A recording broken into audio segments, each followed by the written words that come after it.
Positive energy and good vibrations from me to you. You have now tuned in to Imperfect Fathers Podcast.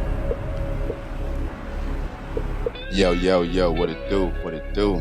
Positive energy and good vibrations to you. It's your boy RJD, Imperfect Gentleman. And yes, this is another dope episode of the Imperfect Fathers Podcast. I got my good friend, my homie, my good man, Chris McBride. What it do, King? What's going on? What's up, brother, man? Blessing and progressing. How you doing? Man, listen, we steady over here, baby. We steady, we breathing, so it's all good over here, man. So I'm glad to have you back on the podcast. If you've been following, you know he is not a first time around here. He's definitely a fan, and get used to seeing him because he will be around here a lot more. So welcome to the platform, my good brother. I appreciate you having me. Blessed. Listen, man. It's a privilege and honor for real because me and you have dope conversations.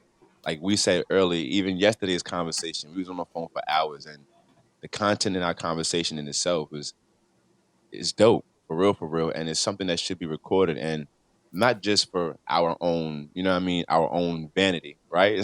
It's just not to hear ourselves, or not even just so the generation right now, but for generations to come, our kids and our kids will be able to see and hear us vibe out and talk some stuff and actually say some things and leave some nuggets and jewels back for them to grab a hold of and hopefully use to their advantage. You know what I mean? Facts. I agree. And that perspective that you gave, talking about how our kids, generations to come will actually be able to hear our voices and actually see us, and we can actually impart wisdom to them now because of uh, these type of platforms. That was actually a jewel, and again, a perspective I had never considered up until that point. So I appreciate that. Yeah, man. Listen, so you already know me. That goes to God. The glory goes to God because nothing under the sun is new. I got it from somebody that whoever gave it to me got it from somebody. So as long as we paying it forward, my good brother. So, like I tell you all the time, bro, it's definitely one of them iron chopping iron things because just knowing you and just learning how you learn to dissect information and retain it and use it at the proper time, bro, to me is it's been one of my weak points growing up. So when I see you and act and I hear you talk and you begin to go back into depth about certain things and know where you got it from or be able to tell me where or how you thought that process out, it amazes me every time. So like I told you before, it's definitely one of those iron sharpened iron things because I am consistently learning when we come together and we vibe out. So I appreciate you for being here one more time. Hey, man, likewise, bro. It's always a learning experience for both of us, bro. Iron sharpens iron. Facts, man. So around this good podcast, you guys know before we get into the conversation, there's some things that we got to do. We got to talk to the Father upstairs, and we got to pay the bills. So with that being said, yo, Heavenly Father, thank you for another opportunity to stay be in your front of in your presence, to stand in front of you, to do what we love to do, to have a conversation that's going to benefit the future, to benefit ourselves and our generations to come. We are grateful for the opportunity and the thing that you have given us.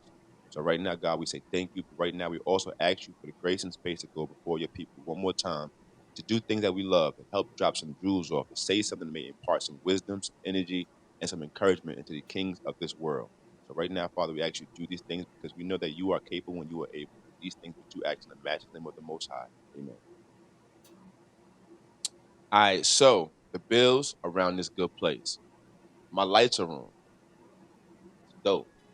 And as long as I keep doing things like this, paying these bills. But listen, our bills over here consistently getting paid because those guys over at It's Now or Never Entertainment. So check this out. For all your music needs, whether it be hip hop, R&B, gospel, you name it. If you need music for any of your content creation, go over there and check out It's Now or Never Entertainment and let them know that Imperfect Father sent you. And if you use the word imperfect at checkout, you get 50% off on any beat you choose that's in the beat store. I said it, 50% off, half. So be smart, shop black, shop It's Now or Never Entertainment. Let them know that the Imperfect Father sent you. Now, those bills are paid. Now we can really vibe out now. So today's conversation, kid, I want to dive into the title of the conversation is the separation of elevation. So before I get into it, what is your thought process when you hear that topic, bro? When you hear the separation of elevation? Um, It makes me think of a quote that I had got, I believe, from like a Napoleon Hill book back in the day, but it was saying that if you believe birds of a feather flock together, what have you learned about yourself by studying the group of friends that you attract? Mm, And when you think about that situation, that may cause you to kind of like reevaluate some things as far as your circle, and so that may lead to separation because you're trying to elevate. Or it was a book that I was reading called 3 Feet from Gold, and it was about this guy who basically bumps into like this billionaire, and the billionaire brings him to his office because he had found his jacket and he had called him to return it to him. So the billionaire was like, yo, drop it off to my office and all that. So the dude was all super excited, like, nigga, I've been a billionaire, like, nigga, he was feeling himself. And right. so the old dude was like, man, let me humble this guy real quick. He was like, hey, man, would I want to meet your friends? And then the guy just immediately just got brought back down to earth and was like, probably not. You know what I'm Mm-hmm. saying? Like, and I remember reading that in college, and that always stuck with me, where it's just like, damn, like, who are you constantly associating with? And it's like, so, you know, yeah, elevation requires separation. Mm, And sometimes it can be painful with those type of separations, only because it's something new.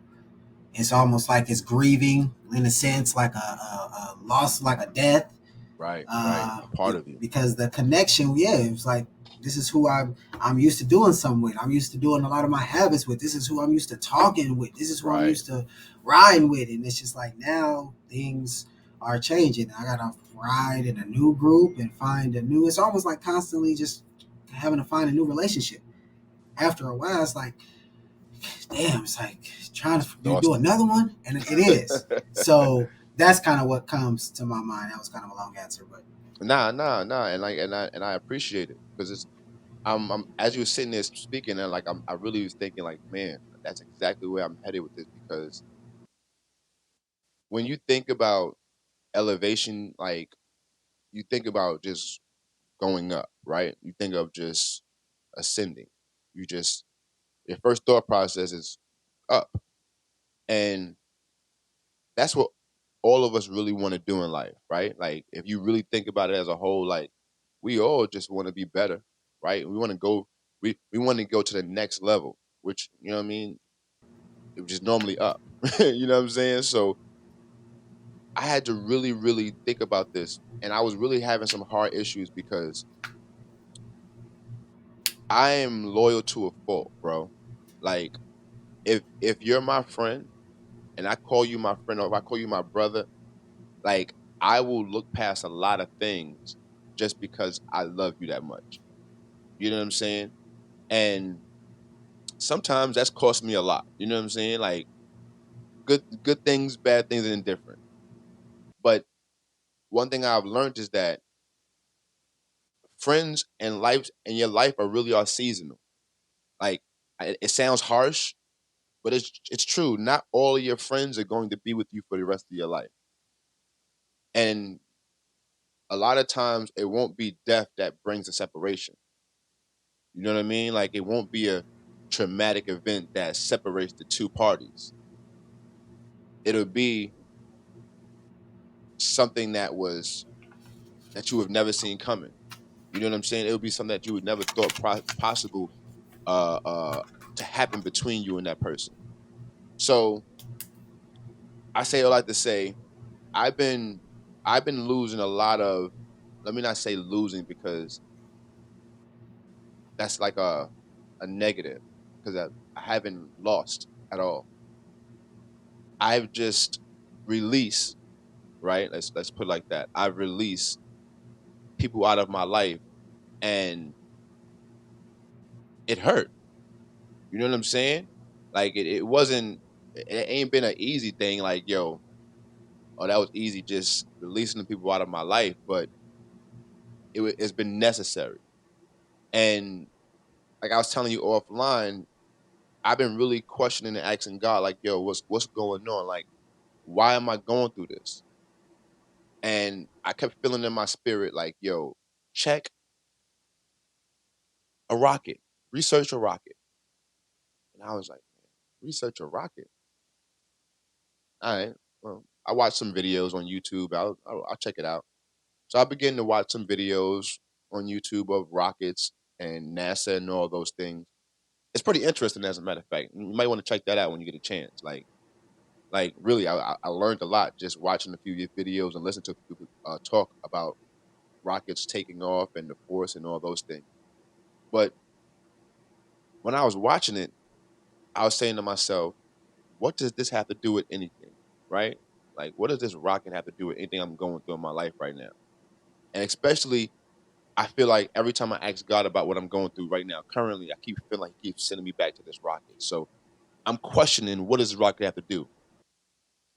And the more I begin to look into it, I realize that when a rocket takes off, it goes through different things at different levels, right? So from the ground to a certain point, it has a whole bunch of rockets and propellers and boost that's propelling it from the ground up, right? And all those things, all those rockets and all those propellers, all those things are necessary from the ground up to a certain level. Because without those rockets, it wouldn't get to that level. It wouldn't get to that point at the time it needed to be. So what when the rocket's taken off from the ground up, it's really like it has a whole nother mechanism around it, right? And once it gets to that point where it no longer needs that mechanism no more around it, there's an explosion that happens. It's a literal explosion that happens. And in that explosion is fire, right? It's is really violent. Put it like that. Now, amongst that, when that happens, that rocket begins to go even faster after that violent explosion happens. You ask yourself, why? Why does that happen? Because once that rocket happens to explode and those things that it no longer needs at that next level happens, that rocket picks up even more speed and takes off into the stratosphere. So I was saying to myself, man, and no, what took me, what I needed to get from the ground to that certain level could only take me to that level. Meaning, the people in my life, they could only go with me up but so far. And for me to get to the next level, it took a violent separation for me to propel and go to higher heights even faster. Now, you would say, well, how do you know that that rocket couldn't have went any further with those boosts on it? Now, it would have, but it would have never broke the stratosphere because the weight of those extra rockets would have slowed it down. So the explosion and the separation was necessary for the elevation. So I said all I had to say this, Chris, is like, bro, the friendship that I had to step away from and release myself from, no slight to them, but I have to elevate, bro. I've got to be better. It's not that I want to be better. For where we going, what we have to do in life, I have to be better. And if I can't be honest and tell the truth with any and everyone around me, I'm not flowing in my authentic self. And how could I be the coach that I need to be if I can't operate in myself authentically? If I can't tell someone, listen, you need to separate yourself from someone so you can truly be yourself and be more confident. If I don't have the ability to do that myself, let me ask you a question, Chris. You're a coach. How does it make you feel when you're trying to give someone advice that you haven't done or you haven't mastered or you haven't even begin to even live through yourself yet? What does that make you feel like? Shoot, I don't do that. It's like what I always tell people is like when it comes to listening to someone, if you're trying to get to California, it's best to talk to someone who's been to California, not Right. someone who's read about going to California, not someone who can give you a theory about going to California, not someone that can Facts. tell you what they heard about going to California. Word. In that book that I was talking about earlier, the 3 Feet from Gold one, it also talked about separating the difference between counsel versus opinions. You know, a lot of times when we seek to do things or seek to endeavor with certain things, we seek, unfortunately, the opinions of our friends and families. And y'all want to write a book? Let me talk to my homie about this. Right. And while that might be cool, your homie ain't wrote a book. At So they gonna all. tell you a theory. They're not gonna tell you from experience. They're not gonna tell you the actual road to get to California. Like, yo, I drove there, so I can tell you the actual roads to take. Yo, don't take that road. I know that. I know they said that, but that's an old map. They ain't updated it yet. I'm trying to tell you. I just went down there last week. You're gonna end up having to Right. go all the way down there and have to double back if you do all that. They'll tell you the real road. Everybody else's. You ain't never did that. Why you trying to? They'll just give you their limitations. They'll give you their opinion. So you Right. want to seek people that got the result that you actually want. And so that's what I try to stick to. My dad was telling me about that, or inquiring about that the other day when I was kind of telling him, like, yeah, I have an office and, yeah, I'm just kind of all in on my coaching. And yeah, I got a decent amount of clients and he was just, Mm. what? Like, it just kind of thrown off.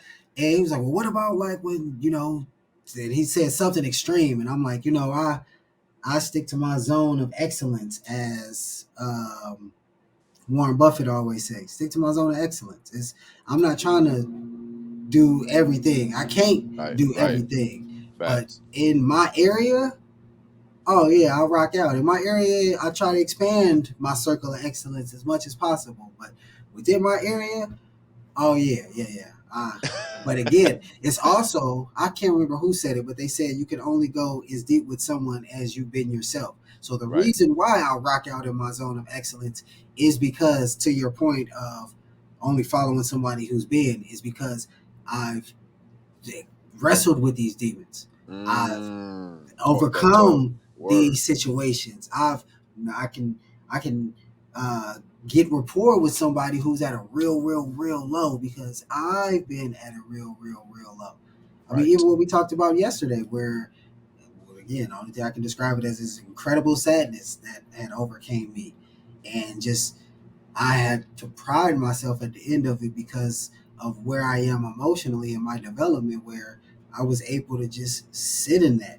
Like, Mm. I didn't have to let that sadness require me to do something, Right. like, or make me feel like I have to do something because of just that sad emotion. Like, I was able to just let it sit for as long as, and it sat for a while, but it Right. would go, and then it would just come, and then it would go, and then it would just come, and then it would go, and it just kept doing that for about 4 hours, and then it didn't come back anymore. And I remember telling you that's why I didn't smoke during that time. I waited until at least 2 hours had went by before I had smoked, because I just wanted to make sure that within my nervous system, I'm not running from Mm-hmm. any feeling. I'm Right. not. So, to my point again, as far as being able to be a coach and leading what we're doing with our clients, is because they can sense the roads that I've traveled. They can metaphorically see the testimony within my feet. Like, damn, yeah, that nigga, boy, his feet, whoa, he got some miles on his joint. You could tell he got some Yeah. war Yeah. wounds. Yeah. Like, That's he a got some fact. dirt on him. Yeah, like, you could tell he been in the mud healing. And Facts. I Facts. believe that's what does it. But to your point, as far as what you were talking about earlier with the propeller and going up, like, and the violent explosion, two things kind of came to my mind. One is Jim Rohn has said that, like, sometimes, like, we can change how we associate with people. So at one point in Mm. time, we might have fully associated with these people, meaning that these are people we talk to, how we talk to them all the Facts. time, every single day. At one point in time, maybe that was like it, but then certain things change, and you gotta implement what's limited association. Meaning, there are certain people I can only talk to once a year, and any more than that, I can't do it. I still love you, so it's not like I'm trying to fully disconnect from you, Right. because I do love you, but I can only talk to your ass once a year. I'm sorry. There are certain people once every 6 months, once every 3 months, once every week. You know, there are certain Right. people you can only talk to for 5 minutes. Like, hey, and then Nah, again, that's when you talk to them, how long do you talk to them? Look, certain people, look, you can get 5 minutes of my time, and then that's too. Anything beyond that is too much association. right. Because we Right. just said the birds of a feather flock together. So who you keep associating with unconsciously, that's gonna rub off on you. And the interesting thing about us is that we have these things called mirror neurons, right? We got And more. so Say it again. mirror neurons. Mirror neurons. Break that down for your boy. Here we go, y'all. This that wealth of knowledge I'll be telling y'all about. So go ahead, break that down for your boy right quick. You funny. So mirror neurons, and it's in the motor cortex part of the brain. And so the motor cortex part is when we actually endeavor to do something with our body, that's the part of the brain that gets activated, right? When we're actually physically moving our body and doing things. Now, the interesting thing about the mirror neurons is that what mirror neurons is when you are watching someone do something, you can simulate that in your mind once you see it. So if you see, watching Kobe, now we over there mimicking Kobe's jump shot or Right, Kobe right. fadeaway. You can once you see it, then you can actually mimic it. But it's because of the mirror neurons. The mirror neurons allows us to mirror the motor functions of whatever being that's in front of us. This is why Olympic athletes are taught like mental rehearsal and all that, or like Yes, high yes. functioning salespeople are taught mental rehearsal, is because the mirror neurons even can activate within your imagination. If you imagine a certain situation, the mirror neurons will kick in, and again, it activates the same part of the brain as if your body was actually doing it. Right. So, how this ties all into association is because 30% of our motor cortex is mirror neurons. 30%. So what this means is that we pick up the emotional experience, 30% of the emotional experience of anybody we associate with often. 30%. And the thing is though, That's crazy. consciously you can't choose what 30% you unconsciously pick up from them. It Damn. just rubs off on you. This is why we didn't become what our parents told us to do. We became what they demonstrated in front of us. Because the mirror neurons. Yeah, yeah. You see what That's I'm saying, y'all? Y'all see what I'm saying? This what I'm talking about. Right here is what I'm talking about. Nah, but yo, for real, you blowing my mind right now because yo, so think about this. Everybody out there listening. This is the reason why like you find yourself doing things your parents was doing that you told yourself, yo, I'm not gonna do that. Like to all my fathers out there, to any guys out there, you know, like the things that your father did and you hate, and now that you have children and you find yourself doing is like, ah man, you just truly helped me out, bro. Like because all right, for instance, my stepfather would always just walk in the house and just always like immediately just go away. We come in the house and we wouldn't see him.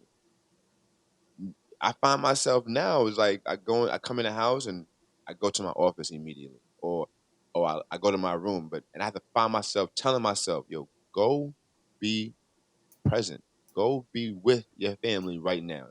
Show what you just got home. You know what I'm saying? Like I have to remind myself and forcefully tell myself, like, no, don't do that. Don't go in there and That's lock yourself in the that's room. beautiful what you're doing. That's why Carl Jung said, until you make the unconscious conscious, your unconscious will Mm, dictate your life and you right, will think it's fate.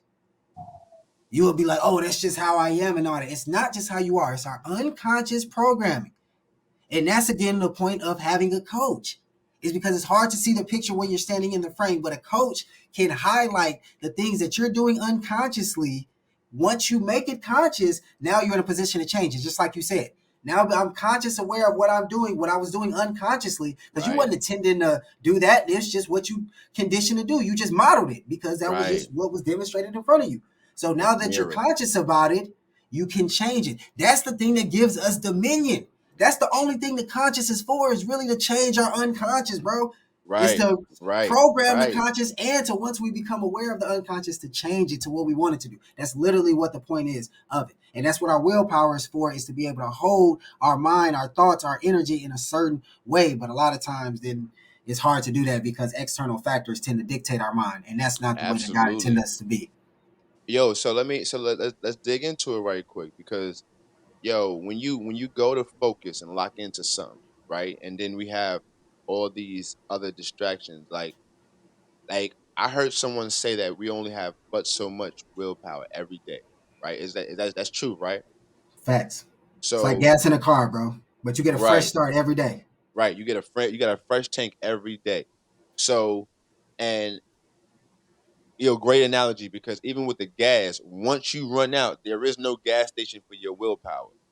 You know what I'm Well, saying? there is, but Oh, okay. it's So like break that down. you're funny. So what it I'm is serious. like little distractions. Like Okay. so what you can do is one is eliminate things being willpower. Willpower is only things that's work, things that you feel like you're forcing yourself to do. That's only based upon how you're perceiving the actual situation. If you're not Okay. perceiving it as work, you're not using no willpower. But the more you feel like I gotta do that you're driving yourself to do, that's how you're using willpower. So that's the Mm, biggest thing. You know what I'm saying? got you. Got you. Is to frame it in a way in which you're not draining your willpower. The second way is when you're starting to feel depleted and all that, is to have a small amounts of sugar, like a small amount of sweets. Like if you had 3 Hershey Kisses or some stuff, or like 2 or 3 Fruities. Now the thing is not going overboard, so you don't Mm, end up crashing and all that. But like literally like 2 Hershey Kisses or like 2 Fruities or something like that will give you enough sugar where it will give you like a gallon of gas or something to get wow. you Okay. Okay. going and all that stuff like that. Small little breaks and doing it, Mm, not waiting until you like really burn and crash burnt the hell out. out. Right. It's Right. like you got to do it like if you're locking in on your computer for 8 hours a day, every 45 minutes you need to get up and you need Right. to do something. And if you can see right here, bro, I have a trampoline. Like right. like, Right. but it's serious because you need to do something to shift your Yes. body Yes. completely, like because your body is sitting like this. And they did studies saying that you can go to the gym for 2 hours of exercise and it will not compensate for the damage that's done for sitting down for 8 hours a day. Ooh, that's right. That's a fact. That's a So you fact. gotta every 45 minutes just get up and do something, and doing things like that will allow your willpower to go forward. There's another Yo, thing that's where dope. switching between right and left brain. So this is what you can do during your breaks as well too. What I used to do is when I was learning Chinese and the piano, I would hardcore Rosetta Stone with Chinese. So that's left brain like a motherfucker. And I'm just like, just logic, trying to figure it out. And then, once about an hour and a half go into it, all right, I feel my willpower draining. Let me switch to a completely different part of the brain. Now I'm playing the piano. And again, it's a whole different part of the brain. So it's resting the part that was Right. really going while I was doing. And so I play the piano for 30 minutes, 45 minutes, and all that. And then when I come back to that, it's complete recharge. It's like rest and recover when it comes to like Mm, gym or Olympic training and all that. So metaphorically, doing the same thing when it comes to your work. But that can help you with your willpower. okay. Okay. So we just got a master class. I hope y'all took notes, y'all. For real. Because now and seriously, like I'm gonna do that because the more that I think about it, when I first left work and became a full time entrepreneur, I was stuck in the habit of after my family goes to school and I came home and sat in its office because I felt like that's what I did at work. You know what I mean? I went to work and sat in the desk all day, and by like 2 o'clock, bro, like I'm like burnt in this chair. To the so much so that when it's time for me to get out of this room, I didn't even want to look at the door to come back in here. But I'm like, I switched up from I come in now. I'll get in like maybe like 10:30 in the morning. I get at the office. I work from like 10:30 to 12, and then I have my second workout at 12. I'll do a yoga, or I'll go outside and do a walk around and do some push ups, and I'm ready to kick ass when I get back in here. You know what I'm saying? So, like you said, that 45-minute split, I might start. I'm gonna bring that in. I'm gonna try that every 45 minutes. And the crazy thing about your trampoline. So shout out to my man Tony Robbins, yo. So That's yo, where I let got me it from. yo. So let me tell you about this dude, right? Yo, he's huge in real life. Like before I got a chance to do security that day, I didn't know how big he really was in real life. I think the dude's like 6'6" or something like that. Like, and he's huge. Like, he's a mammoth of a man. You know what I mean? And I'm backstage, and I'm at my post, and he came in and he's saying hello. He went into his back room, and he came out before it was time for him to get on stage. He goes over to the trampoline and starts jumping, bro. And I'm like, I'm bugged out because it's like, yo, this is a big dude to be on this trampoline and just like bouncing. Like, I'm watching him, you know what I mean? Like, I'm saying to myself, what is he doing? What is he doing? So he goes on stage, does his thing, comes back out. He goes off, and the next speaker that was coming on, I think it was Master Chu, I think his name is. He got on the trampoline and started going nuts. I'm like, Master Code, yeah. yeah, Master Code. There you go. He started bouncing the treadmill on the trampoline. I'm like, yo, family, what is it? Magic powers on this? What's on this trampoline?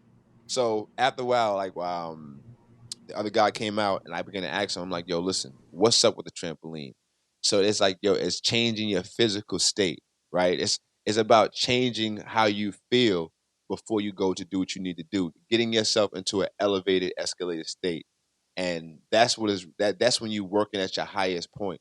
And being in that space and actually trying it myself, when I seen you do the trampoline just now, I knew exactly what that was about. I was like, yo, you got the cheat code over there. Because emotion dictates behavior. So Facts. what we do when we're angry, the behavior choices we have when we're angry is not the Correct. same behavior choices we have when we're happy. It's not the same Correct. behavior choices we have when we're sad. Not the same behavior choices we have when we're fearful. They're all different. So the emotion that you're in will dictate how you actually perform. Facts. So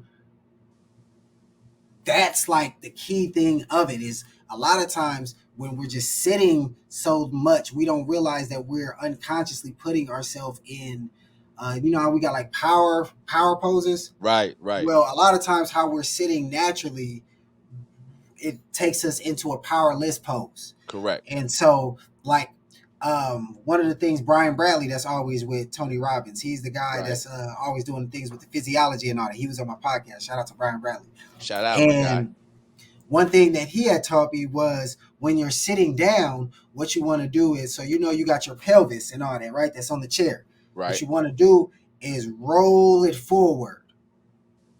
And you see how your bottom back line went straight up and all that? Right. That's right. how you want to sit. It would eliminate all back problems.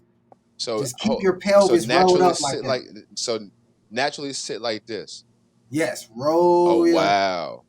Yep. Okay. So when you're sitting down, your points of focus, you want to do that. You want to make sure that your sternum is up, your chest, your shoulders is back, and then just chin up.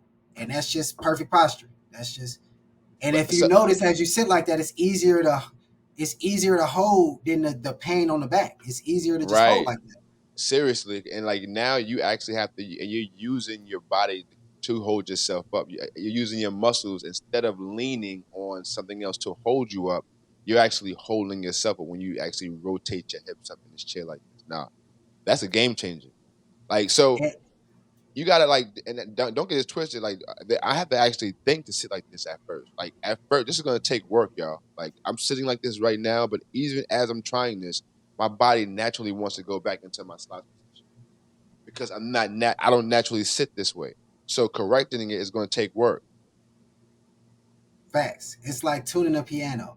So Right. when a piano is completely out of tune, like let's just say it's been years, it's one of them dusty ones. When you tap it and it's just like the sound is just all off. Yes, like that. Word. So when somebody comes in to tune it, do you know that by the time they finish tuning the whole piano, that some of them would have went right back to how it was before, like out of tune?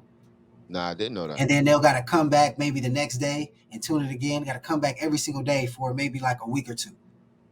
Then after that, they can tone it back to like maybe every 2 days or every 3 days. Then so like you can't every tone week a or piano so. in one day. So there is no. Not one that's like really, really out of tune. Wow. And so when you think about us, we've 30 some years old. Right. We've been sitting a certain way for a long period of time. So we're that out of tune piano. So when you come and tune yourself up and Right get there, your see? posture Yeah, just even right, that alone. Again, I gotta remind myself again. I even slouched just now when I was talking. That's but crazy. we all do it, and it's Right. like, but that's what generates the emotion. So they got this thing called the emotional triad, and this is another thing. Shout out to Tony Robbins, Shout where out. a lot what generates the emotion is your physiology Hmm. in one corner of it. Then you got your focus, and then you got your language. But the physiology is the first thing and the easiest and the quickest way to change your emotion. But you got to do something radical with it. That's why I always tell people that's feeling bad or not feeling good about themselves, like, yo, can you just imagine like the version of yourself that has accomplished what you're trying to accomplish right now? Okay, yeah, I Mm. can see them. Okay, mirror their body language right now. Is their body like how you're sitting now? No. Okay, Nah, well, how is their body? Shoot, word. They up. okay. They all the That's way up. Right. okay. So when you mirror their body language, does anything happen kinesthetically wise with you? Do you have any change in feelings? Yeah, I feel more confident. I feel because we don't get emotions, we do emotions, and Right. Right. physiology plays a huge part in it. Then within the physiology, it's the focus, right? Right. So how does the focus play a part? Let's just say, for whatever reason, you and your wife was supposed to go out to dinner or something like that, or you're supposed to meet at the restaurant at 7 o'clock. You're there at 7 o'clock. 7 o'clock comes, she's not there, and she ain't answering the phone.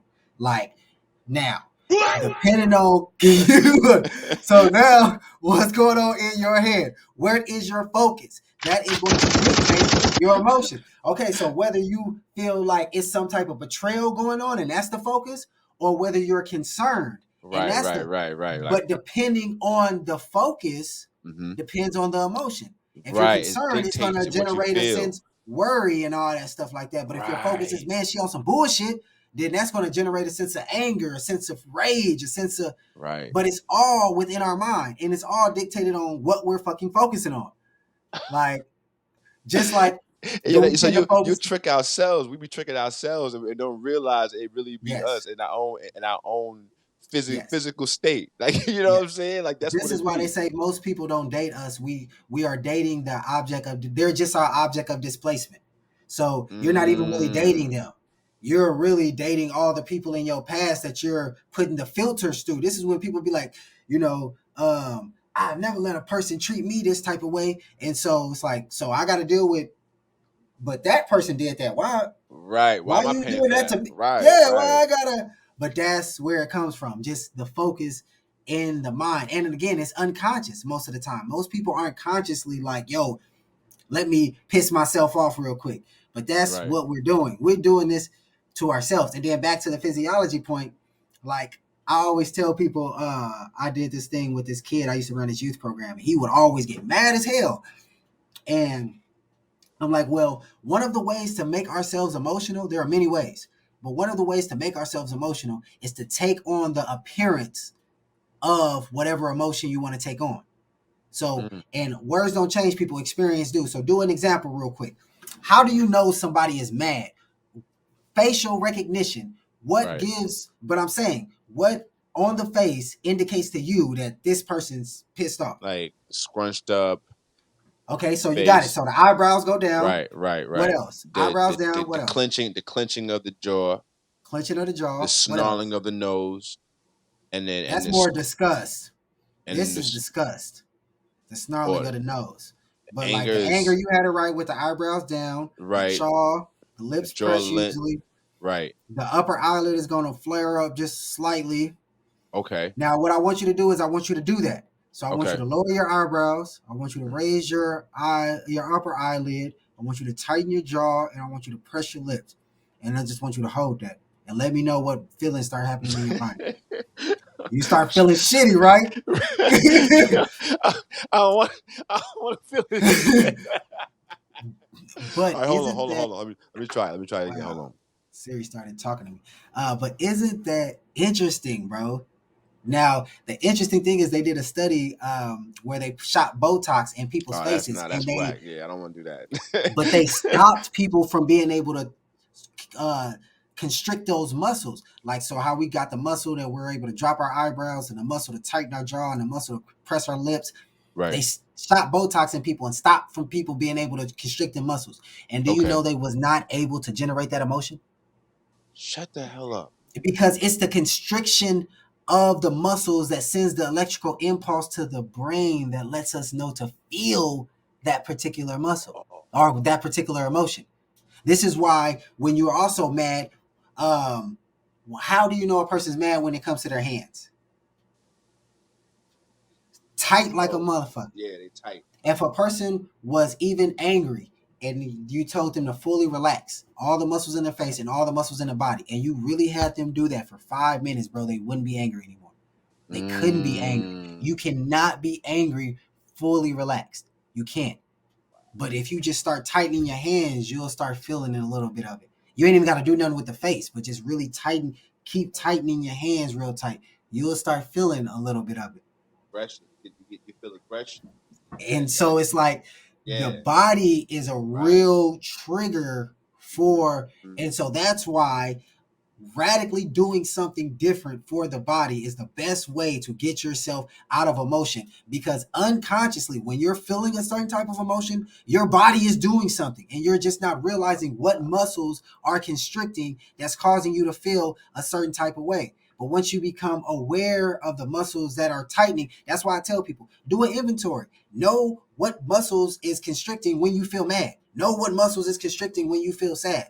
Know what's going on in your body when you're happy so you can generate it. Because this is what power poses is all about. Niggas going like this and just smiling. After a while, you going to feel good.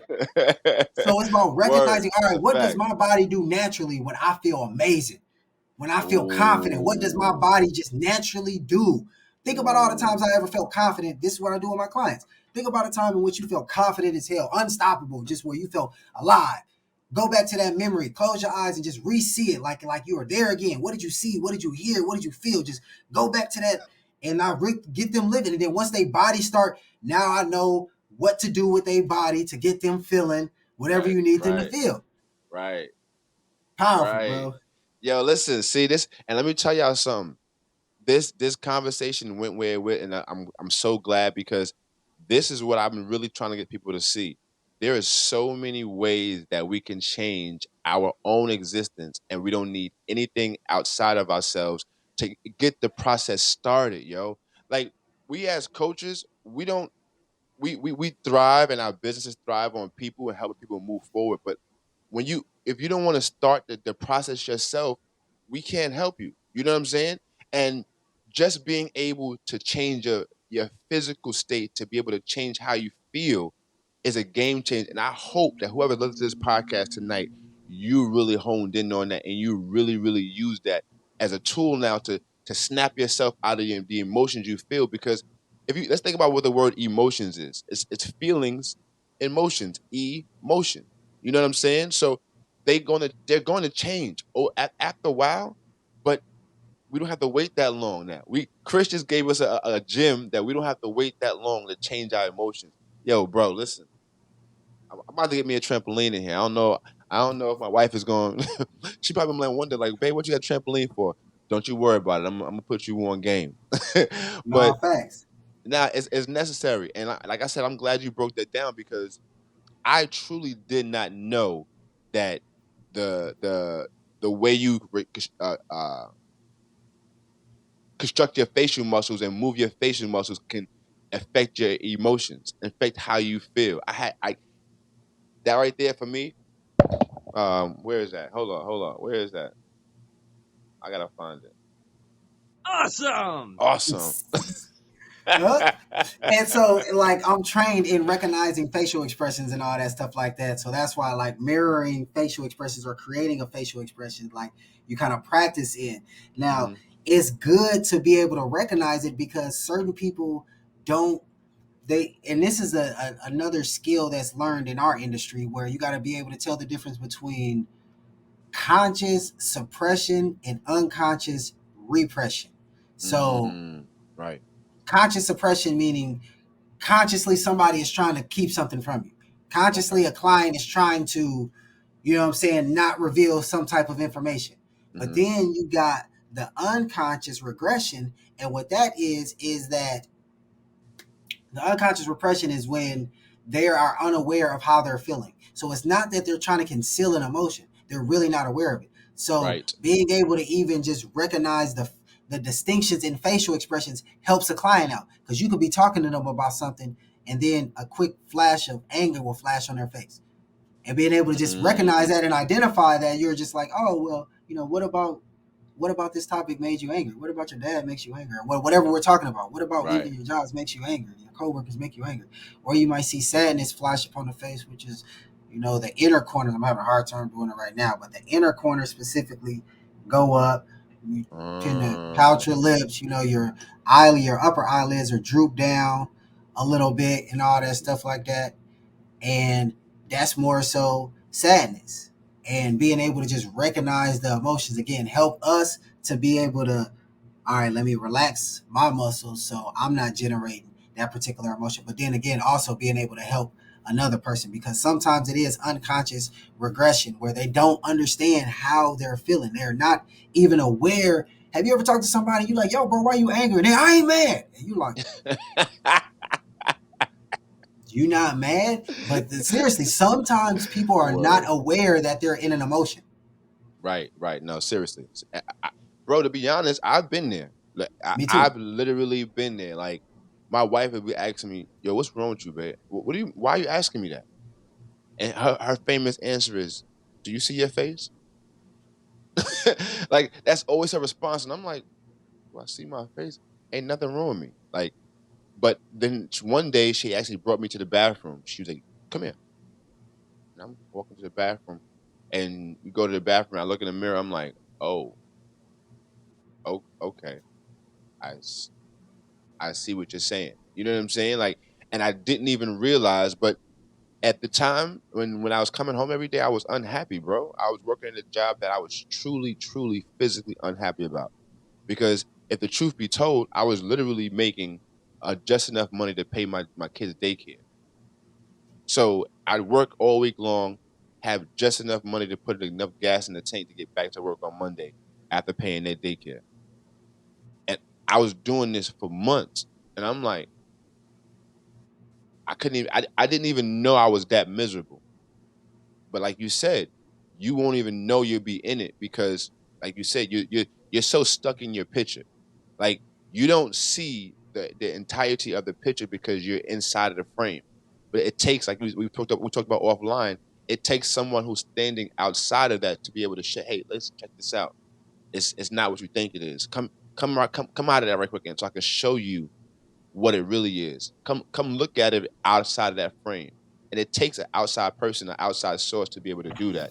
And this is seriously why we promote coaching. Besides, it's our business, but it's literally what we need for each other. Is to be honest, like our We conversation both pay for often coaching. We're not saying this because we're coaches. We're saying this because we paying for pay for it. and having Word, coaches and mentors and all that stuff like that is what got us to this particular point. Having, because the point of what you said earlier, where it's hard to see the picture while you're standing in the frame. So while I'm in the frame, you know, got my little CJ the Great here and all that. But right, if I'm in the frame, I might not be able to see little blemishes that might be right here, or some little discoloration that might be right. right here, or a little tear I might not be able to see that. It got to be somebody that's outside of the frame that can actually see the whole thing, and that's what a coach is. So even still to this day, coaches, got to. Bro, so right now, if the truth be told, I got a business coach. Facts. I got a husband coach and counselor. Ooh, that's Word, hard. Husband's coach. I bro, need to get one of because them. I'm not a husband yet, but I want to be one. listen, and it's helped me so much. And I have a mentor. So, and I look at my mentor as an all around. Like I told him, he's like my Swiss Army knife because I ask him about everything from business to relationships to fatherhood. Like I'm blessed. I would even get to the point where I'm saying I'm privileged to have the men around me now to help me in the spaces that I have, bro. And like, trust me when I tell you, one of my guys told me, shout out to my man Myron. He was on this podcast a few months ago. Myron was like, "You shouldn't feel safe. Your family shouldn't feel safe if you're the only one that has the final say so." Like, no man should have all the power, bro. Like you need someone to balance some ideas, or you need someone to be able to tell you, hey, yo, you bugging.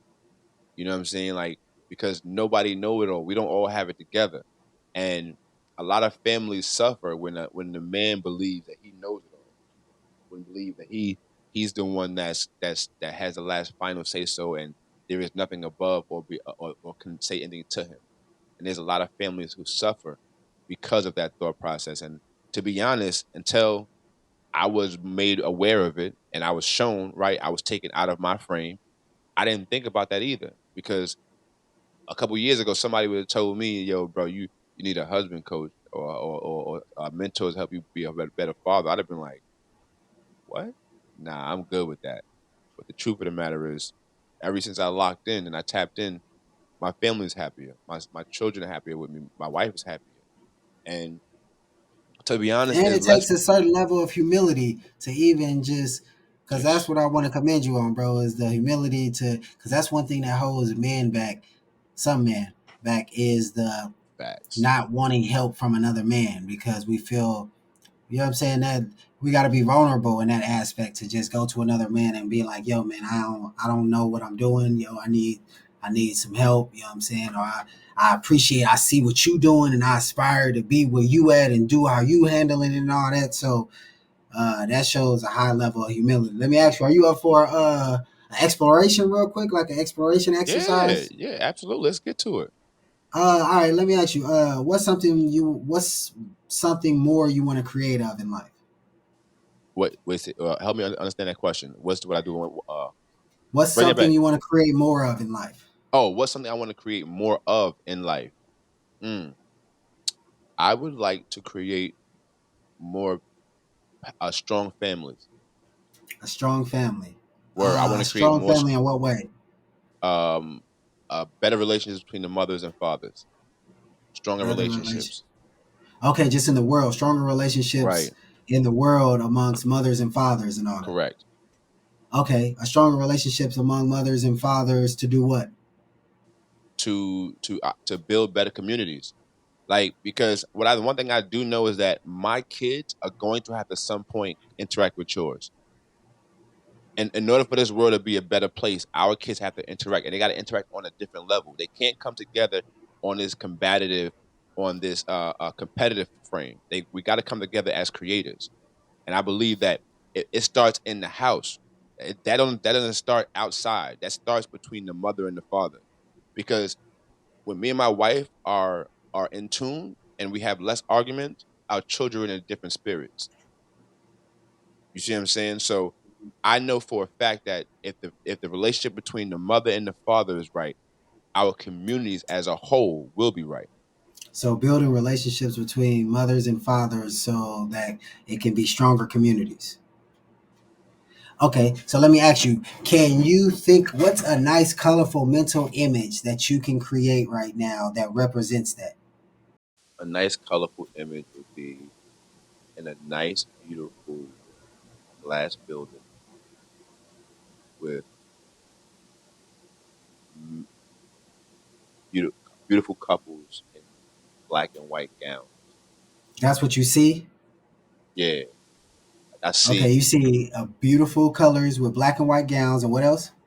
I see like just like palm trees and beautiful lights just surrounding this glass building, and like beautiful couples just walking in on the red carpet, just Palm just walking trees in. and beautiful light.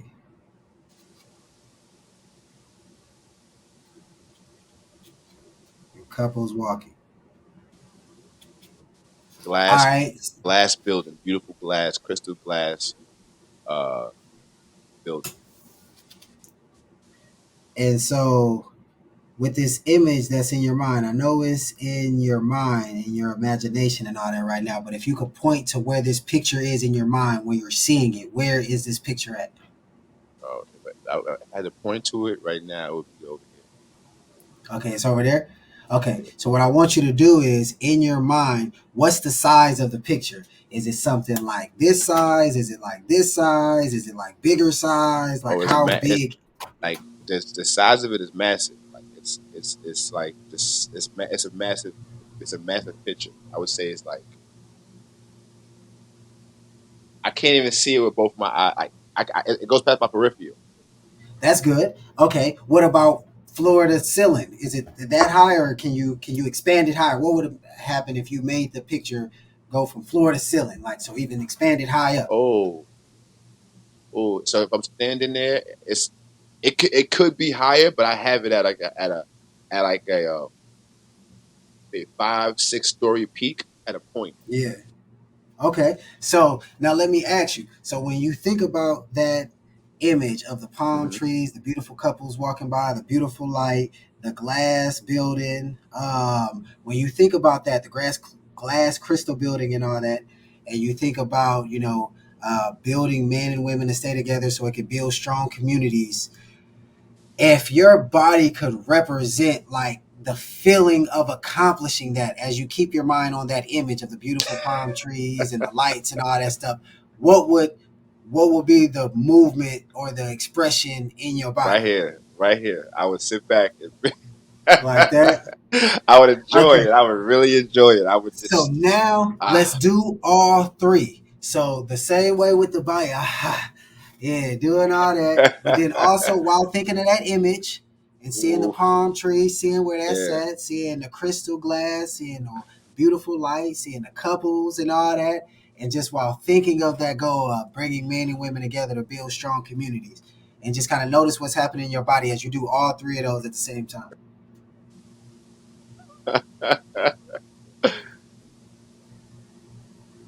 Wow. I'm ready to go. Like I'm ready to go do something right now. Like, that's crazy, yo. Feel good, right? I got a brand new burst of energy just that quick. Like I'm not even So gonna, where we talked about the emotional triad, right, right, physiology, the focus, and the language. So we started out with the language. What do you want to create? And we use specific language of what you want to create. Well, I want to bring men and women together, and I want to build strong communities. And all right, so that language really has resonance in your body. If you say that to somebody else, or somebody else say that, that won't. But with you, that had real resonance. So the language that we used mattered. That's why I kept using the same language mm, that you fed back right, to me. right, I kept feeding that back to you because again, that language really resonates. Then I'm like, okay, well, if that language was actually accomplished, what would be an image for that? So then we had the focus. Where was your mental mm, focus? Your mental focus was on this particular image of right, achieving it, of accomplishing it, of seeing it done. And you got the bright colors and the feeling of it, and it's huge in size. And so it's really doing your nervous system. And then, okay, so the feeling of that, if you could express that feeling in your body, what would be the feeling, which is the physiology. right, So you see, we had the language, the focus, and the physiology, but that is how we generate emotion. And right there is how you can generate positive emotion to have self confidence in whatever you're endeavoring to do. right. And like, and that's my jam right there because I literally found so many times where you can almost see someone with low confidence and they look depleted. You know what I'm saying? Their energy, they just by the way their shoulders are placed, like almost. I think it was a month ago. I got a new client, and shout out to my man. I'm like his name is Chris too. So shout out to Chris. You know your man, who you are, Chris. But my man, he was sick when he came on the call. He was like this. You know what I mean? He was just, what's up, RJ? Going on? And I would ask him, I'm like, yo, bro, why you look so down? Like, you know what I mean? Like, why you look so like, just like you don't have no energy. And he kept telling me, bro, I just don't feel, I don't believe, I don't have the belief in myself. But the truth of the matter is, you can't have belief if you're not doing anything. Like, if you're gonna just sit where you are and not do anything, after a while, because your body and you're naturally prone to do something, you're prone to move. You're gonna your belief is going to decrease because your mind is telling your body, yo, you're supposed to be moving right now. You're supposed to be doing something. This is why when I hear somebody use the term "I'm lazy," yo, you're simply not listening to your brain. You would rather sit in this in the comfort of whatever you think is comfort rather than do what your brain is telling you to do. Because in order to call yourself lazy, you have to know that there's something that you should be doing. So it for me, I tell my guys, yo, listen, if you want to be confident, go and do something. Start doing something. My shout out to the guy Andrew Tate. I don't really like prescribe to everything he talks about, but the guy had a point in one of his videos I seen. He said, "Yo, if you want to be confident, go out start there and start building your body up. Simply begin to build your body because what it takes to build your body will give you the mental confidence it takes for you to do other things in life." Because it's going to take you to that physical focus, right? It's going to take that to go to that gym each and every day to work on yourself. And that's not easy. It's going to take a lot of willpower. The days you don't want to, those sore days, you know what I'm talking about. Those are not easy to get through. But if you're able to get through those, you're able to do other things, which inevitably gives you the confidence you need to move forward in life, man. Yo, No so facts. so let me ask you a question, Chris. This exercise, where did you get it? Like when did when you like not where'd you get it, but did you experience it or somebody do it to you first? Like where'd you experience it? Definitely in training. So it's part of I guess it's a science called NLP, neuro linguistic programming, Mm, and so it's just one of the many techniques that is accompanied in the NLP, like I guess toolkit or whatever. But there are like all different types of it's called neuro explorations. what? Neuro linguistic programming, NLP. It's about how your neurology is connected to the language that we're actually using, and therefore that affects our programming, our conditioning. Got you. I I, a person had given me a book. I thought that was the book right there, but it had something to do with the neuro the I can't even say right now the neurological. Anyway, I'll find it offline and bring it to you. But it was about your neurological pathway and your behavior patterns. So it's like basically what you were talking about earlier. So that I want you to go back into the mirroring part for me right now too, because how deep does that go, and how can you reverse that when you've been mirrored something your entire life to be able to start reversing that? Because I think that help a lot of men because if they've Well, the seen a thing certain behavior, is that's the scary thing. And it's funny, me and my mother was talking about this today. That's the thing about emotional triggers is that there is no erasing it. mm, There's weakening it. Like you right, can make it weaker. I'm right, struggling. That word was right, kicking my right. ass, boy. We But over here struggling right now as both words right now. Don't trip. but there's no way to fully erase it. There's Right, only right, ways to just make it less powerful. And the scary thing is that the younger you learn something and the more emotionally charged it was, the harder it is to weaken. But again, you right, can never fully erase something under the right circumstances, under the right stress, under right. the right environment. That thing will come back in a heartbeat. So, And that's another thing too. Like so, our young man asked me. He said, "How do you know you have triggers before you're triggered?" And I thought that was a great question because it was like you really don't know you have a you don't. trigger until you know what I'm saying. Like you can't avoid it. You can't avoid a trigger. Basically, what I had to basically come down to it. And I wanted to ask you that is that really true in your perspective? Do you believe that you can't avoid triggers? You cannot, and you don't know if you have a trigger until you are triggered. Facts. That's how we become aware of our triggers. It's just now the interesting thing is that we have universal triggers and we got learned triggers, right? Okay. So, Okay. Talk about it. so a universal trigger is it don't matter where you were born, Hmm. India, here, Jamaica, regardless. If something is coming at you full speed, your nervous system will respond. Right. That's a trigger. Got you.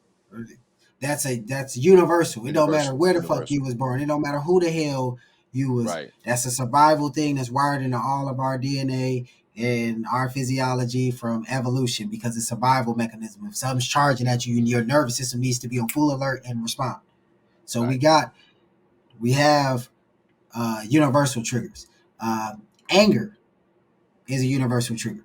Right. Right. Now, again, what causes a person to be angry? Now that's individual specific and cultural specific sometimes.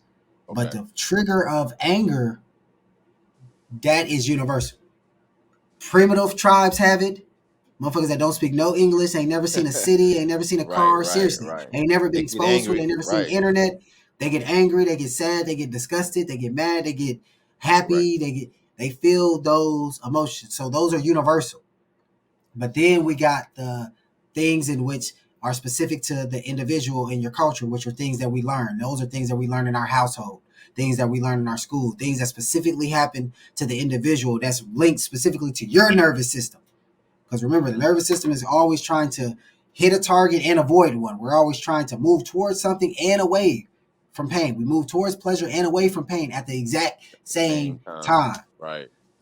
So yeah, that plays a huge factor. But when it comes to like the mirror neurons, that's a huge that's a huge thing when it comes to associations because again, you can't control the 30% that you pick up Right. from Right. somebody. Right. So a lot of Yeah. times people is just like, oh yeah, that person may have a flaw in their character, but that's my homie, and I ain't gonna do that. That's what we consciously say. But have you ever had the experience of when you get around certain people, unconsciously your language change? Like you Right. start using Right. certain lingo that you only Or your use around certain twang. people. Right. Or your accent or something. Yeah. And I hate it. Like I actually hate. Mirror Like why do I neurons. sound like that? That's mirror neurons. You're mirroring the Uh, people uh, in your environment. This is why they say you will become the average of the 5 people that you associate with the most. right. Right. Very true. And this Mirror is full neurons. circle, Chris. This is full circle. And check this out, y'all. We've been on this podcast now for an hour and change, having an elevated conversation in which Chris is enlightening me, teaching me, and showing me different things. If I was still having the same conversations with the other individuals, I wouldn't be able to elevate y'all. Did y'all see what did y'all get that? Did y'all see how this whole thing came back to full circle? We were sitting here having a conversation that I cannot have with the other individuals. The same thing with the rocket. I would have not been able to elevate if I did not have that explosion to separate myself. So now I can have these conversations with Chris and other men of higher standards.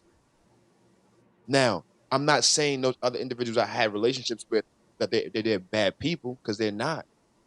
They just chose not to elevate any further than where they are. And with that being stated, it has to be a separation if I want to elevate. And this conversation right here is proof of it, my good brother. Seriously, this conversation right here has been more gratifying and edifying to my mental and my spiritual than I've had in a long time. And to be honest, I'm walking away from this conversation stronger with more information and more knowledge to not only just help myself go forward, but even the men that I coach and going forward with my children, my wife, anyone that comes around me that may need that may need information concerning the topics we spoke about tonight. I have a little bit more knowledge now. And I also have a direction to say, yo, look, by the way, if I don't have the information, yo, Chris, hey, listen, check this out. This person has a question about XYZ. Talk to them about the mirror neutron, the mirror neutrons, or whatever have you. Because now, guess what? I've elevated, and now on my way up, I can help someone else. This is what this is all about, man. Like, it's not about just, hello, let's just sit and talk, kick the breeze, and have conversations with no value. Because if we still talking about the things that have no value right now, we're gonna be where we are right now next year at this same time.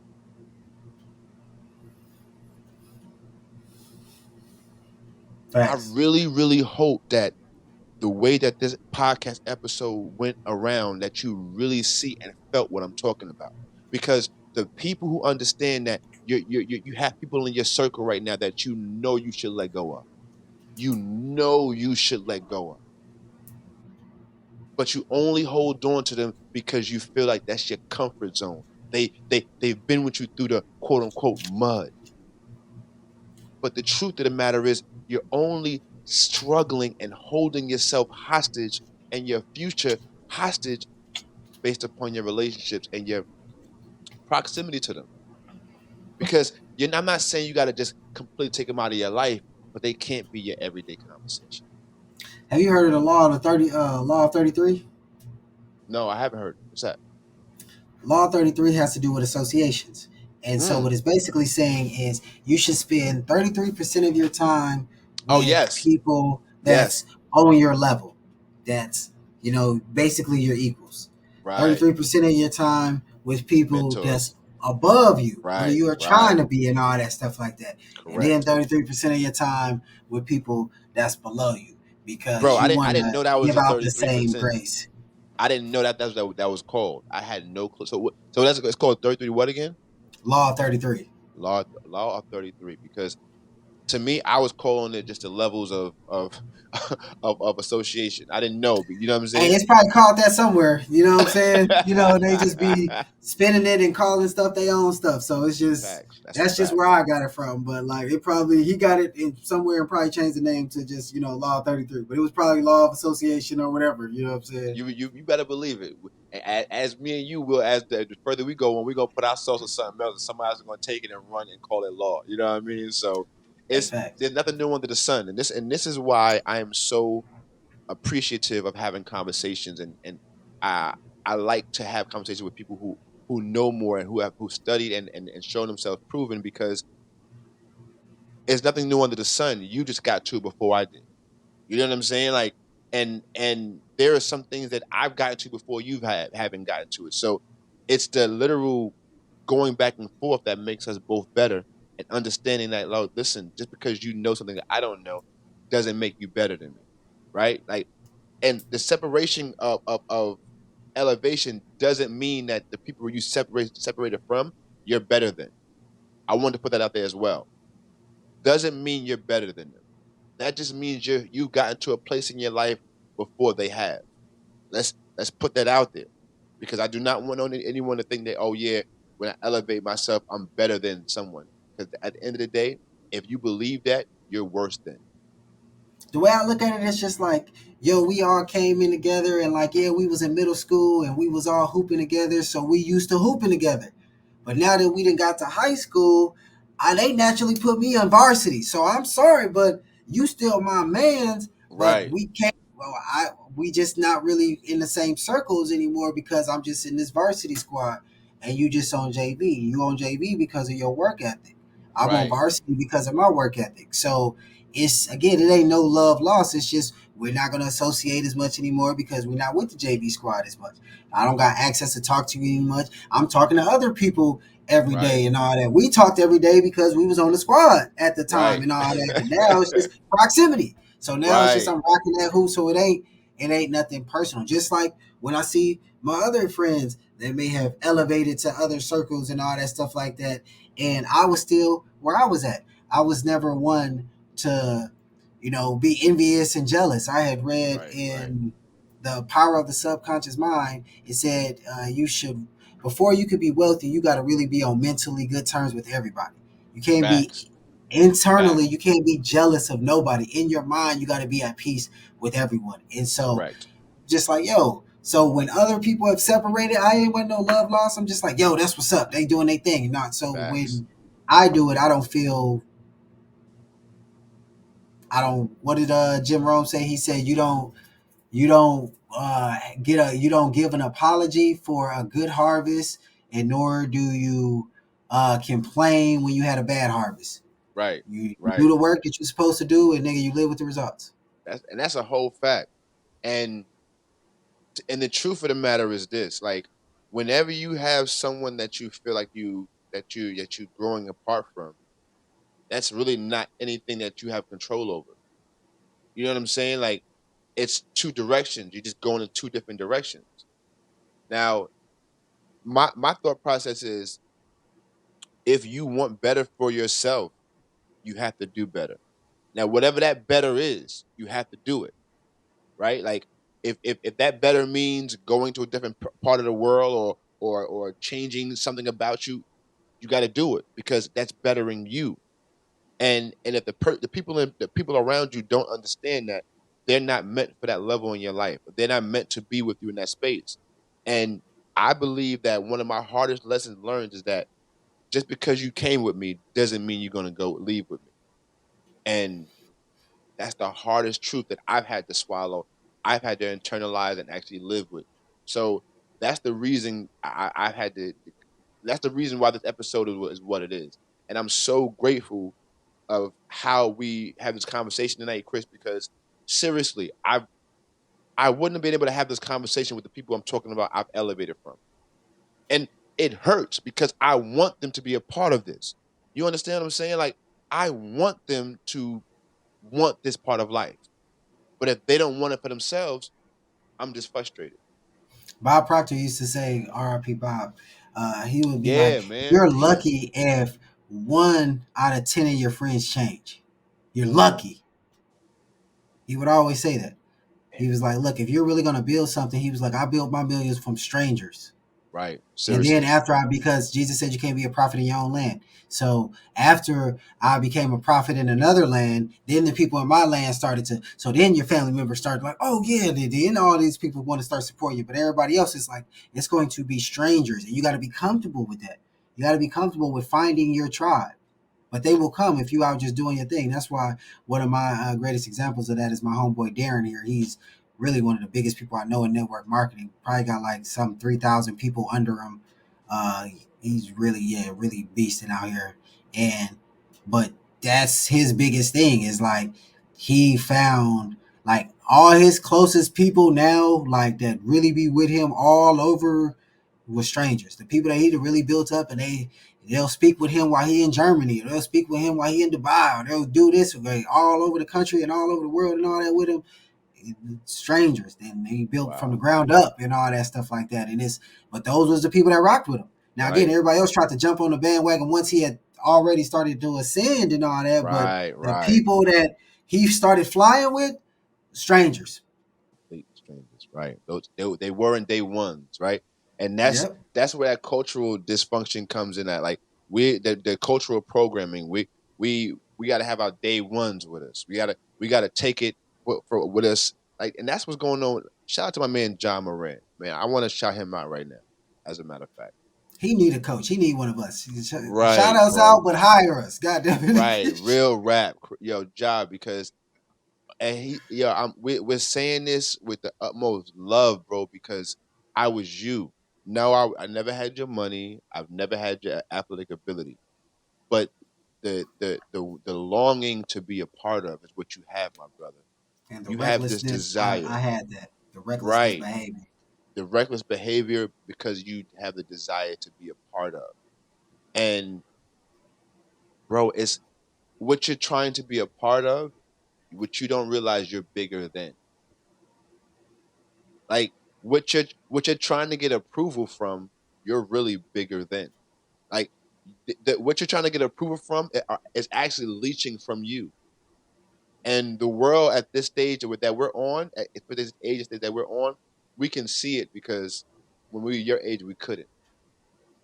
This is why you need mentors. This is why you need coaches because they can see things you can't. So the world may be coming down on you right now, my good man, and that sucks that they're coming down on him right now. But the truth of the matter is, he just needs someone in his corner to tell him the truth and change his lineup of people around him. Because the ones he's wilding with are the ones that we already know. They're gonna be wilding regardless. Like if John Moran is with him or not, they're gonna be wilding anyway. It's just who they are and what they're gonna do. But if you want to elevate yourself and continue to be who you are, where you are, and continue to making the money and the life that you're living, man, listen, change what you're doing, brother. Just switch it up. Get the right people around you. Make some better decisions, or better choices, man. Shout out to my man John Moran, bro. Because I seen a lot of videos in the last week, bro, and I was saying to myself, he's having fun, but he don't realize the people around him is gonna cost him. And that's really what it is because his behaviors is really not him. That him holding the gun up, it- yo, just him holding the gun, right? Yo, Chris, whenever you seen a nigga in the street hold a gun like this? Never. Unless he making fun of it. What is this little shit? Right. Like, What is this little PP thing? Like this little PP shooter. Like what is this? And I was saying to myself, bro, like we as young black men have to stop glorifying the street because this is where our younger generation think they have to get their approval from, their validation from. We got to stop glorifying this shit because they truly believe that we're glorifying it because that's what they have to do to get to where we are. Like these young boys, when I went to the school and talked to them on Friday, bro, like I asked a young boy, I'm like, yo, why you walking around like that? Like why is your attitude like that? His pants is low. He he got a certain bop. He's like, what you mean? This is my swag. Like, but do you know what you're representing? I represent this is me. What you mean? This is me. And in elementary school, Chris, elementary school. That just tells me you seen someone in your proximity glorify that behavior, and now you think this is what you need to do to get to where you want to be. We got to knock this off, bro. Like John Moran is just a product of our generation glorifying the bullshit. That's all he is. yeah, he's also an product of his parents allowing that to get into his consciousness. And, that's one of my goals as far as being a father, to really block my son off from as much of the culture as possible. I look at it like, we come into this world as like a big ass fish tank that's full of water. And Mm-hmm. every day people just, allow, just capfuls or just Coke to just get poured in that motherfucker. Now, if you got a 30-gallon water thing of just straight water, one little cap full of Coke, it'll change it already, but it ain't Right. gonna do that much. But the more we just keep getting it, our consciousness get exposed to all these other people mirror neurons, and they just dropping their 30% and us, dropping our 30% all in us. Now our shit is all contaminated, it's all diluted, Right. it's all this in our consciousness. Now the interesting thing about it is, now we only been pouring capfuls of Coke in there. How much water do we got to pour back in that thing to get all the Coke out? Wow. Way more How than a couple much? capfuls. Word. That's why it's about preventing the stuff from getting in, because it's Right. way harder to get it out once it comes in. But once Right. it's in a person's mind, you can't control. It's like the movie Inception. Once an idea gets implanted in a person's mind, you can't control what happens. That's why it's nervous with all this LGBT and all this other, because they're just giving these suggestions to plant an idea Right. in a kid's Right. mind. And again, once it's in its mind, you don't know what the fuck it's gonna do. Yo, bro, and that's why for real, I don't care what nobody say. As for me and my house, you understand what I'm saying? Like my grandmother used to say that for me all the time when we was growing up. As for me and my house, we're not. I'm not allowing this, like you said, society and what they think is going to be their norms to be the norm in my house. Like, and I'm doing my best to block all that nonsense. But like you said, it's so many insidious ways that they're doing it, bro. They're dropping it in so many subtle ways that you have to be on guard so much. Like it's almost fatiguing mentally because it's like I can't, my daughter listening to something on the music on YouTube, and I'm like, let me see the video you're watching because like even though the music is pure, they don't always equate to the videos. The videos might be some weird demonic force, but they're singing some really nice music. You know what I'm saying? Like I've seen so many different ways that they're trying to infiltrate our kids and their minds and their psyches. And Have bro, you it's seen these video game ads for these kid games yes, in the App yes, Store, bro? It's all sexual and just bro. They're using violent. sex to yo. I mean, even down so much as the Mickey Mouse and the Minnie Mouse games are being sexualized, bro. Bro, they'll be having her like twerking her butt and it's all zoomed Yes, in on her butt and going. I'll yes, be like, fam, what the? I was like, man, I'm just gonna have to pay for all the just versions, the ad-free versions when my son start playing games because, bruh.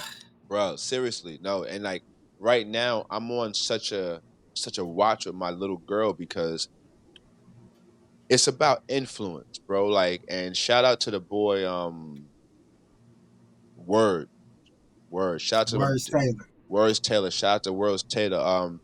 He told a story about his little girl going to a friend of his house and playing with other kids, and other kids were doing things that he didn't approve of in his house. And when he came there and seen that they was doing it, one of his the other parent was like, "Oh, it's okay." But Words like, "No, no, no, that's not what we do." So he went to talk to his daughter, and I think it was something about them jumping on the couch. And when he went over to the daughter, he realized it wasn't about what he told her to do; it's about what he was influencing her. See, what we tell our kids doesn't matter. It's about what we're doing was influencing them, because when she's seen the kids jumping on the couch, it wasn't about what daddy said or what daddy did. It was about the influence of what was being influenced in front of him. So if he wanted to make sure that she was going to live out what he felt like was the proper thing for her to live out, he had to influence her in doing the right thing, not just telling her or making her do the right thing.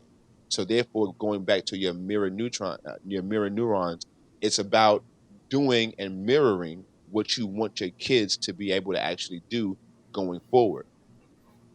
So Facts. that's the full Facts. circle to it. And So that's why I start letting my son see me actually work. yes, and Because let me give you one more thing too. Don't tell your son you're working. Let's change this narrative. Tell your son you're in the middle of creating. I'm creating right now. but Because I'm saying not even just blocking, you know what I'm saying, just letting him be present while right, I'm working. So right, he sees the mirror neurons, letting him see right, coaching, right, letting him right, see right, me right. actually doing the work, because Correct. otherwise he just gets the idea that a man just sleeps, a man just Mm, works. But what is a work? Because I don't got an image of working. What does that mean what does to he work? do? Right. Yes. And it's like it's really important. And I started thinking about that with my son. I'm like, damn, like, because of the mirror knows, I'm like, okay, I don't want him to just see me just watching him. So Right. I'm just chilling when he sees me. And I don't want him to think that that's what a man does. It's just like, no. So I got to start figuring out, okay, how can I start doing the productive shit that I normally do in front of him? Like, And so it's funny you said that, because, and then we're bringing it off. I know you guys are listening, but we're bringing an off air conversation on air. But earlier you was like, you had um times when your son's not around. That's when you do more of your recording, you're working. And in my head, in that moment, I didn't say anything, but I'm like, nah, you should record when your son's around, especially on this podcast, bro. This is called the Imperfect Fathers Podcast, because my son and my daughter are going to make a caveat at least once every other episode in this motherfucker. Like, they come in here, you feel me? You see what I'm saying? They come in here and they'll be like, "Hi," and go back episodes, you can see it. Like, they, even other dudes. So I even want you to remind. I'm glad we talk about this now. When you have him, let's shoot an episode. As a matter of fact, because this is a part of what you're doing. You see what I'm saying? Like, and like, now that you're saying that, the mirror neurons, yeah, he need to see this. And I'm so glad, because I didn't think about this until you brought it to my attention. But my kids see me do this all the time. This is what they know, that, oh, daddy's working, daddy's in the office. So it's that's like, good. you just gave me a brand new light bulb and outlook on how I feel about myself taking time away from them, because in all actuality, especially our boys need to see that. Our They do. boys need to see that it takes us separating ourselves from our loved ones to go kill and bring back, right? Because Yes. I think that that's especially in this modern day society, that our generation under us is having a hard time differentiating. Oh, how are you home and making money? Like, And he needs to see there's no external force, there's no external person that's telling daddy to be productive. correct, correct, Daddy's being productive correct. by himself for Fully. himself. Right. Yes, Absolutely. And this is why I'm so big on now, when my little girl asks me what I'm doing, I'm not telling her I'm working. I'm creating, baby. I want that to be in their thought process, because I don't want my kids to work, to wake up in their minds, I have to go to work. Think about what that connotation of that, how that sounds. that's It's the almost like willpower. slavery. That's Like, what you activates the willpower. It's like, right. Damn it. I gotta go do this. got to versus get to. Back to the Right. Got to focus get, when it comes yes. to the emotion and Right. all that. But if you switch In that the to language. when you get to, then Right. that'll change the whole Right. emotion. Because what is it compared to? Because we'll sit there and just compare going to work to laying in bed. So we're just like, oh my gosh, like fuck. Like, but if you compare going to work to being homeless, you'll be shit, nigga. I gotta go. Boy, compare that shit to being evicted. Your ass, you know what? Let me go ahead and Listen, get my ass up today. I was gonna sit on the couch, but nigga find 3 jobs. You couldn't find one, nigga find 3. but it's What? all about what we compare it to. So when we find ourselves feeling bad, it's because we're probably comparing ourselves to somebody that's only thing you got to do to really feel good is find somebody that's you're doing better than, as Bob Proctor would say. Bob Proctor was like, "Oh, you feeling good about yourself? You're not really doing good in life, son. You're just hanging out with people you're doing better than." And I was just like, "Damn, that's really." Yes. That's some real shit for your ass. Hell yeah. Hell yeah. No, Because you're feeling good about yourself. You should, because you're really not doing good. You're just hanging out with people you're doing better than, so you feel like you're doing good. And yo, listen, and that's the why like whole room was like, whenever I'm too up damn. on myself, I know for a fact. Let me go holler at my mans in them. Let me go on Dave Page. Let me go check something right quick. It's like I gotta get back to the drawing board. My man other day, shout out man Rob Coates. This dude is a phenomenal individual, bro. Like that dude is doing major things in the tech world. But yo, his lifestyle's a movie.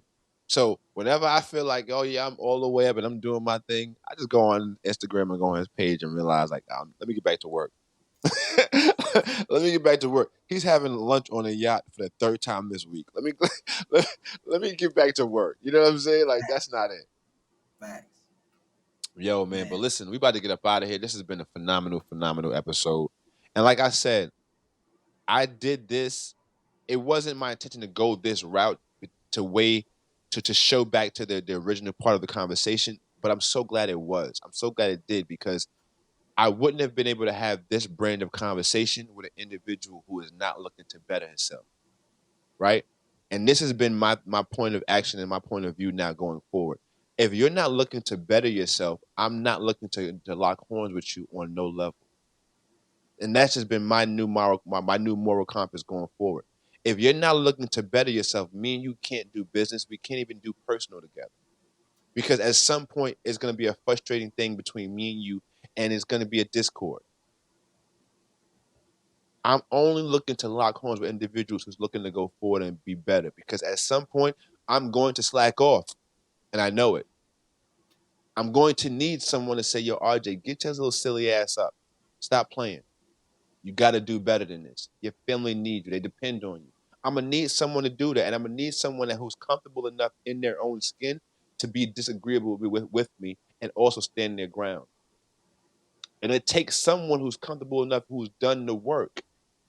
I'm not just saying this because, I want to be so high mighty that I need someone who's really all the way up there to check me. No, what I'm saying is that I'm going to need you to check me when I need you to check me. I don't need you to second guess yourself when it's time to check me. Because you know what? I want to be better. I have a different level that I want to get to because it's not for me. It's for my son and my grandson. When I leave here, I want to leave them on a space where they have to take off and work hard to get to their next level. That's my reasoning. This is why I'm doing what I'm doing. And if you don't have a purpose and a reason to doing what you're doing, we simply don't speak the same language. And if we don't speak the same language, we have a communication barrier. And then we have to separate ways. With that being said, man, yo, Chris, thank you for this opportunity to have you on this platform. You will be on here as a regular on this platform. You will be back here having these conversations, high-level conversations, looking to elevate each other because it helps our families and our communities, man. So thank you once again. And do you have anything you want to tell the people before we get up out of here? As a matter of fact, let them know where they can find you besides here on this podcast. You can find me on IG at McBride Institute. You can find me on YouTube at The McBride Institute. And yeah, man, just keep blessing and progressing. And yeah, just reach out to me, man. Definitely looking forward to hearing from y'all. Definitely looking forward to hearing y'all thoughts on this particular podcast. So comment below, like, comment, subscribe. Definitely want to hear y'all thoughts, make it interactive and all that. Any topics when it comes to fatherhood, any issues that you're dealing with, any issues that maybe a father that you know is dealing with, definitely drop it in the comments as well. Give us some ideas to cover and all that. But other than that, man, it was definitely a blessing. Oh man, listen, and like you said, please do tap in with us. Hit that subscribe button. I gotta get better at saying that earlier in the podcast. We just get so caught up in the conversation. It's a process. I'm getting better at it. Don't judge me. Anyway, what I do want to say is that I want to shout out to my man Snoop. Every episode, I am literally trying to get this as one of our promos, as one of our sponsors of the podcast. My man Snoop and the 19 Crimes. My man Snoop and the 19 Crimes. If you are a wine drinker, if you enjoy wines, check it out.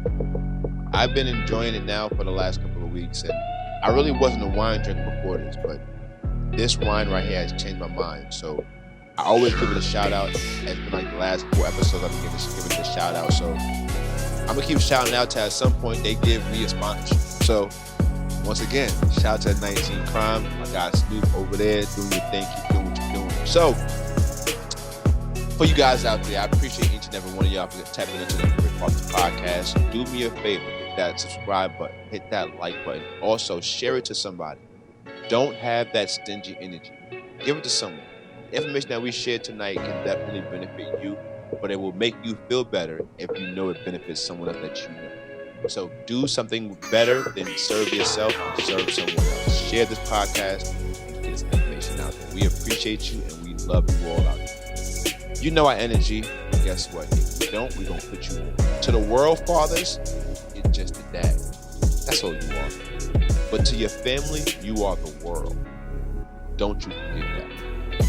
Now, until the next time that we see y'all, be good to yourself and the ones around you.